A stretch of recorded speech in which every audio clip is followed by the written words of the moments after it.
Selon le 48e rapport publié par le China Internet Network Information Center, en juin 2021, le nombre de joueurs de jeux vidéo en ligne a atteint 509 millions, soit 50,4% du total des utilisateurs d'Internet en Chine.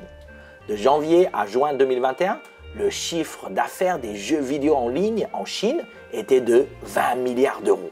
Aujourd'hui, dans Zoom sur le net, je vous parle des jeux vidéo les plus populaires chez nous.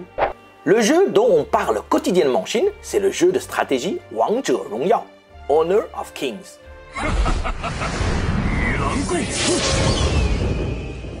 C'est une arène de bataille en ligne multijoueur développée par Timi Studios et distribuée par le géant Tencent pour le marché chinois. Sorti en 2015, il est devenu le jeu pour smartphone le plus en vogue en Chine. Ce jeu de rôle est basé sur des personnages historiques chinois, un vrai phénomène en Chine.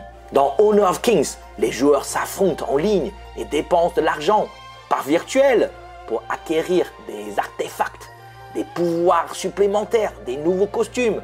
En 2017, Honor of Kings avait enregistré plus de 80 millions de joueurs actifs quotidiennement et 200 millions de joueurs actifs mensuellement. C'est fou qu'on utilise les ressources et la technologie moderne pour revivre dans le passé.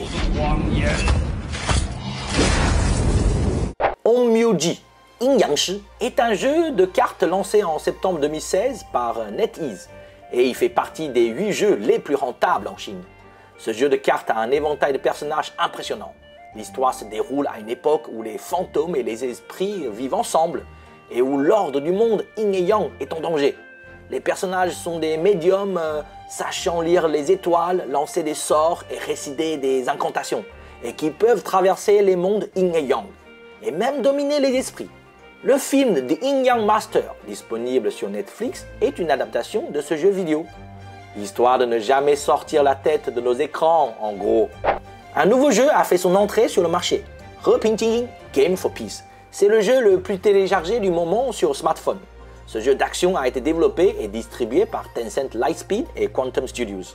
Il se déroule dans un futur où les grandes puissances du monde ont décidé de renforcer la coopération en matière de lutte contre le terrorisme. C'est virtuel, mais on a envie d'y croire, non? League of Legends, Inxiong Lianmeng, mondialement connu. Bien que ce ne soit pas un jeu chinois, il a un nombre important d'adeptes en Chine. Le mode principal du jeu est simple. 2 équipes de 5 joueurs s'affrontent en temps réel dans des parties d'une durée d'environ une demi-heure. Des millions de Chinois ont suivi la finale du championnat du monde en 2019.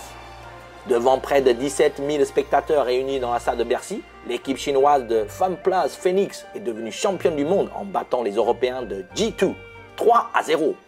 Après, on va encore dire que tous les Asiatiques sont des geeks. Pour finir, je vous dévoile un petit secret. Je joue aussi. Mon jeu préféré s'appelle Clash of Clans. Vous connaissez peut-être. Ce jeu en ligne, basé sur la stratégie, a gagné le cœur de millions de joueurs à travers le monde.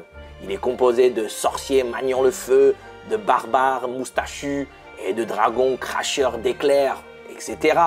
Les joueurs peuvent créer leur propre clan, construire des villages et finir dans des guerres de clans épiques. Allez, on fait une partie ensemble en ligne, en toute amitié.